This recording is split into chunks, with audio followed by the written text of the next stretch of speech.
안녕하세요. 두 번째, 힘과 운동과 힘의 상호작용까지 한번 오늘은 생각해 보겠습니다. 자, 벡터의 덧셈과 뺄셈을 우리가 배웠는데요. 벡터의 덧셈, 뺄셈 한번 다시 생각해 보겠습니다. 벡터는 크기와 방향을 가지고 있다 그랬죠? 그래서 벡터는 화살표로 나타내는데요. 예를 들어서 화살표를 한번 나타내 볼게요. 자, 먼저 2와 3이 같은 방향을 가리키고 있으면 벡터는 그냥 더하면 됩니다. 얼마가 되나요? 그렇죠. 5가 됩니다. 자, 두 번째, 2와 3이 반대를 가리키고 있어요. 그러면 어떻게 하면 될까요? 서로 싸우고 있는데 누가 이기죠? 3이 이기죠. 얼마만큼? 1만큼 더 큽니다. 자, 오른쪽을 플러스로 놨을 때 플러스 2 마이너스 3이죠. 더하면 마이너스 1이 됩니다. 즉, 두 개를 합하면 합한 벡터는 왼쪽으로 1에 해당하는 벡터가 되겠죠. 아까 2와 3이 같은 방향을 가리킬 때는 오른쪽으로 5만큼의 벡터가 됐었죠. 이렇게 덧셈과 뺄셈을 할 수 있고요. 만약에 반대 방향이나 같은 방향이 아니라 이렇게 서로 이렇게 된 경우는 어떻게 해야 될까요? 각도를 이룰 때는 두 개의 평행사변형을 그려가지고 그 평행사변형의 대각선 벡터가 바로 두 개를 더한 벡터가 되겠습니다. 자, 만약에 덧셈 아니라 뺄셈을 하면 어떻게 될까요? 만약에 A 벡터가 이렇게 있고요. 자, B 벡터는 뭐 이렇게 있다. A에서 B를 빼려면 어떻게 하면 되느냐? 여러분 덧셈만 알죠? 덧셈으로 뺄셈을 한번 해봅시다. A 더하기 A 빼기 B. A 빼기 B 벡터는 A에다가 마이너스 B 벡터를 더해주면 됩니다. 자, 그럼 마이너스 B 벡터는 뭘까요? 크기는 똑같지만 마이너스, 방향이 반대가 되면 돼요. 그래서 B 벡터를 그냥 가져오는 게 아니라 방향을 뒤집으면 마이너스 B 벡터가 되죠? 마이너스 B 벡터를 일로 갖고 오고요. 그 벡터랑 A를 더해주면 되니까 평행사변형을 그려서 그 평행사변형의 대각선이 바로 A에서 B를 뺀 벡터가 되겠습니다.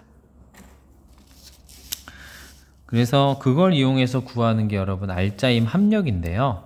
합력은 한 물체에 여러 가지 힘이 작용했을 때 그 물체에 작용하는 진짜 힘, 알짜 힘은 뭐랑 똑같냐? 바로 그 물체의 합한 벡터가 되겠죠. 그래서 그것이 바로 알짜 힘이고요. 기호로는 시그마 F 이렇게도 나타냅니다.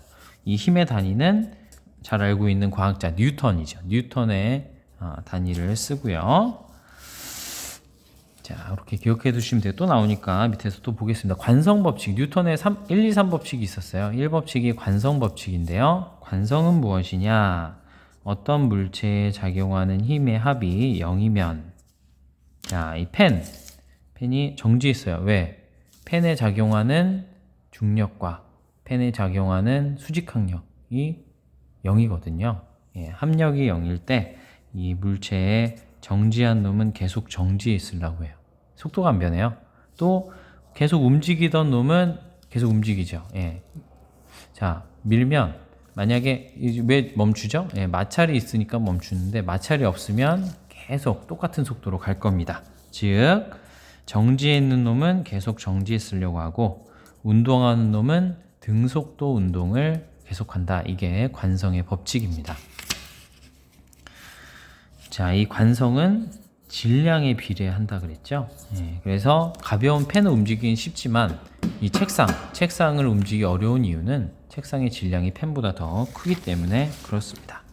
관성의 법칙 간단히 정리했고요. 두 번째, 가속도의 법칙. 가속도의 법칙은 만약에 힘이 0이 아니면 가속도도 0이 아니죠. 그런데 가속도는 뭐에 비례하느냐?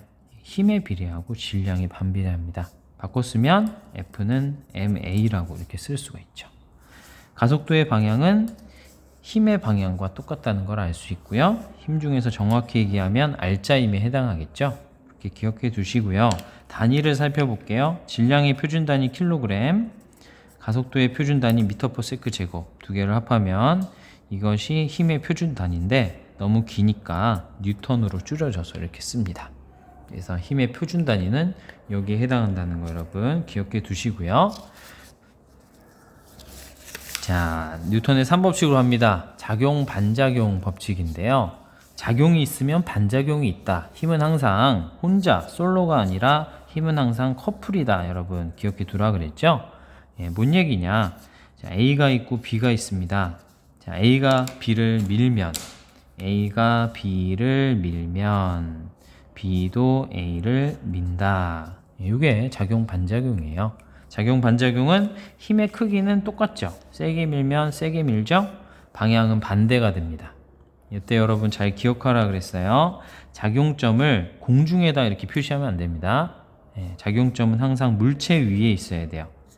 A가 B를 밀면 목적어는 B에 있죠. B에. 그러면 B에 점을 찍고 이렇게 그려주시고요. B도 A를 민다. 목적어는 A에 있습니다. A에 점을 찍고 이렇게 그려주면 되겠어요. 예. 그 다음에 반대로 지구와 달을 생각해 보면 지구가 달을 당기면 A가 B를 당기면 B도 A를 당긴다. 예, 작용 반작용입니다. 힘의 평형하고 좀 다릅니다. 여러분 힘의 평형 기억나나요?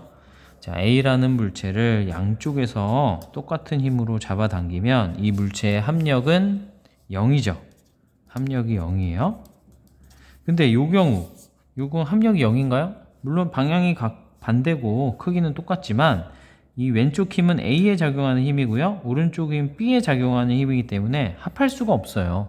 예, 합할 때는 항상 한 물체의 작용점이 있을 때만 합할 수 있습니다. 여러분 잘 기억해 주시고요.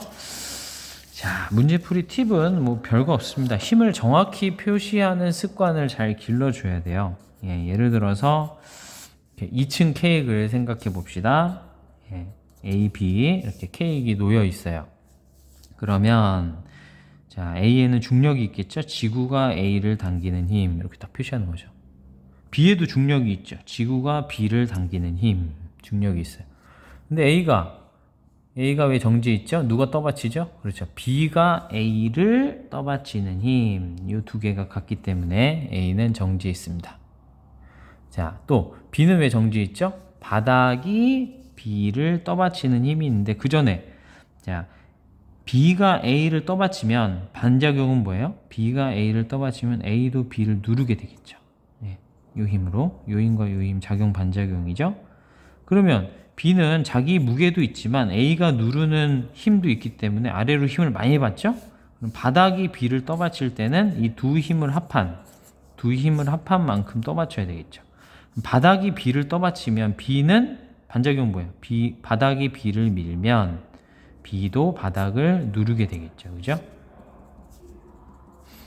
자, 이런 식으로 여러분이 힘을 정확히 작용점, 크기, 방향 정확하게 표현하는 습관을 길러야 기초가 잘 쌓이게 되겠습니다. 연습해 보시고 자, 질문 있으면 댓글로 남겨두시든지 아니면 수업 시간에 질문해 주세요.